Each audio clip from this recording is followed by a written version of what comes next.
بسم الله الرحمن الرحيم الحمد لله رب العالمين dhibaatooyin badan baa inala soo gudban dowlad la-aan dhaqaale la-aan kala jabsi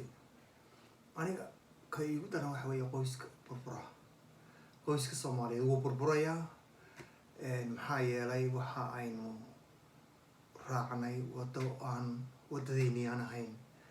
dadka qaarkood dowlad hadday degto hadday dowladda Soomaaliya hesho way degaysaa qoysku waa dowladda isku haysa ummadda haddii ay taasi burburtana way ku dayaysaa qoyska maanta wuu burburaya furitaanka wuu batay ciyaalkii buu dhaawacayaa ummaddii buu dhaawacayaa bulshadii buu dhaawacayaa qoysku hadduu burburo marka maxaa xalal xalka intaynaan diidayn waa inaan ogaano dhibaatada ay ka timi qoyska burburkiisu labada dhinacba eedda ragga laba goor baan saarayaa dumarka hal mar baan saarayaa waa wax aan eeday oo waqtiga galay ragga waxaan eedda saarayaa doorashadii ugu horreeyay inay doorteen gabadh aanay ishayn karahayn ay u doorteen wax maala yacni oo telefishinka soo arkeen quruxdeeda lugaheeda talabaad waxaan eedda ku saaraya ragga markii guri la wada galay aanay gabadhii aanay usoo jeedin casharo qoysaska ku saabsan ilmo korinta ku saabsan muxuu ahay dhaqanka ragga ku saabsan taa ayaan labada arrimood ayaan eedda xoog ugu saaraya ragga ayaa eedda iska laba goor dumarku waxay eed ku leeyihin inay doorteen rag aan u qalmin gabadh ayaan maalin afraadii ka wada hadlaynay dumarku waxaa xitaa inoo sheegay science-ku inay doortaan rag dhiba oo ay ka cararaan inankii u wanaagsanaa ilaa wallahi ninkaasi waa nin wanaagsan waa inan wanaagsan laakiin kamaan helitaankii waxaa keenaya marka ayaa layna yidhi helitaankii waxaa keenaya markaan weydiino inuu marna ka xanaajiyo marna dejiyo mar beenu sheego marka sideebay ma fahmin maskaxda sida ay u fikirayso qofka saa u fikray sideebay guri ku dhaqaysaa nin 10 goor oo beenu sheegay beenun buu ku wadayaa iyaguna taasi eedi ku leeyihin ay qaadad sameeyeen iyo oo aanay qaadan eedii aanay qaadanayo eedii wax kale ku riixaan oo ay tusaale ahaan oo kale yidhahdaan raggaa xun oo rag oo dhan eed ka saaraan waa cadaalad darro dhibaatada marka waxay ka timi shaksi ahaan marka baaritaan ahaan aan eegno waxay ka timi dhaqankiiyo laga tegay waxay isku soo ururaysa ama dhaqanka jeclo ama necbo ama ka cara ama ka cararin dhibaato kugu imanaya dhaqanka laga tegay Soomaaliyeed wuxuu keenay xanuuno badan oo aynan lahaan jirin 100 sano ka hor 70 sano ka hor macaanka oo kale dhiigkarka kansarka wadna xanuunka waxaa Soomaalidu may lahaan jirin waayo waxaynu ogaanaynaa sababihii ilaahay wadkooda ugu soo daray waxa ay u dhiman jireen kaneeco kale iyo xumad iyo muxuu ahaayey iyo nafaqa darro waxay samayn jireen waxba may cuni jirin raashin badan may cuni jirin maanta waa caan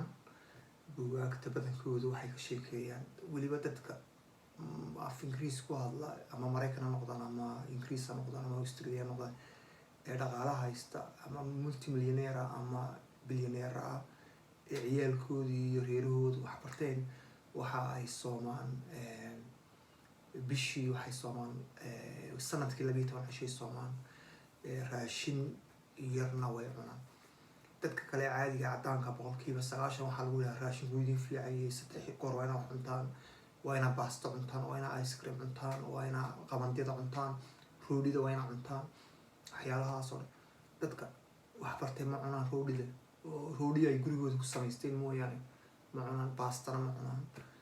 sonkortina waa yaraatay iminka waddankan Finland joogo kale waxaan eegayay dumarka Finishka la sheegsanay gabadhay ka cilmi badantay khamrigii way joojisay khamriga waxaa ku jira sonkor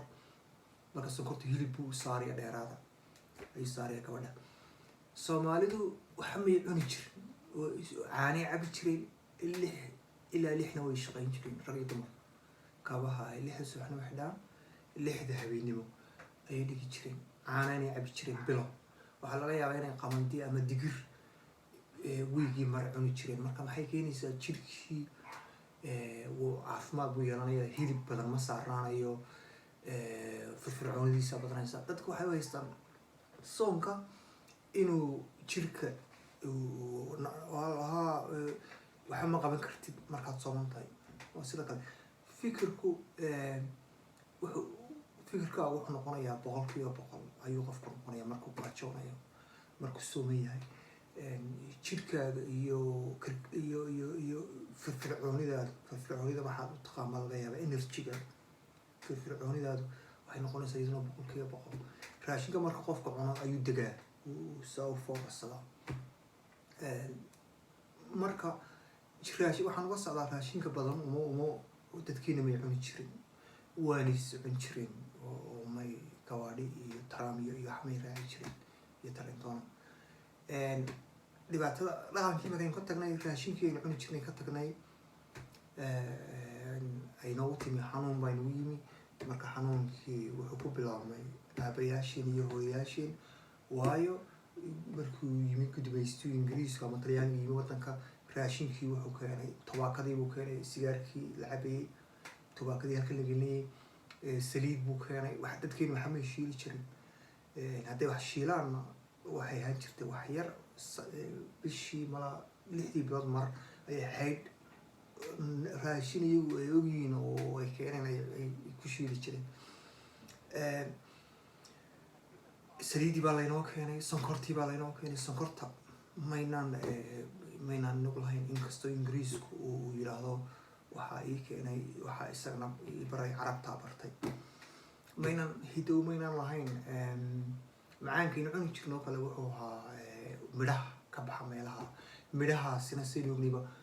sanadkii waqti gaara ayay baxaan markii raashinkii bedelay dhaqankii aynu ka tagnay raashinkii aynu cuni jirnay qarniyo aynu cuni jirnay ka tagnay waxay noqotay inaynu xanuuno ku dhaco reer galbeedka xanuunada reer galbeedka waxaa la yidhaahdaa yurubiyaanka dadka yurubka ee cad jirkooda cad yahay ama waqooyiga maraykanka iyo canada ku nool ama australia new zealand u tegay si ay dadka wadanka u dhashay ka qaadaan laakiin asalkoodii ka tegay qaaradda yurub ayaa la yidhahdaa macaanka dhiigkarka wadna xanuunka iyo kansarka waxaa la yidhahdaa xanuunadii reer galbeedka oo raashinkooda waxaa la eegay ay baadheen weliba reer galbeed ay baadheen markii loo geeyey masaayada baastadii iyo ice creamkii iyo sonkortii iyo macaankii iyo kii dhiigkarkii wixii ku dhaceen iyo wadna xanuunkii markii laga qaadayna raashinkoodii hore masaayadu cuni jirtay qarniyo ay cuneenna ay ka bogsadeen waxaa kaloo la eegay xitaa daanyeero